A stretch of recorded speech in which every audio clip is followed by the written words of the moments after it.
Hey everyone! In today's tutorial, I'm going to show you how to insert a slicer in Excel, a quick and powerful way to filter your data visually. First, make sure your data is in a table or pivot table. Slicers only work with structured data. Press Ctrl+T and it will convert to a table. Select None from the drop-down. Now select the table and go to Insert and click Slicer, and Excel will show you a list of all the fields in your data. These are the categories you can filter. Choose the field you want to filter. I'll select Department from here, then click OK, and done. Your slicer appears instantly. Just click the buttons inside it to filter your table or pivot table in real time. You can select one, multiple options, or clear all filters using the little clear button on the top right.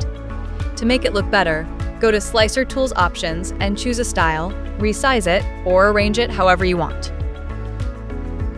And that's how easy it is to insert and use a slicer in Excel. If this helped, hit like, subscribe, and check out my other quick Excel tutorials.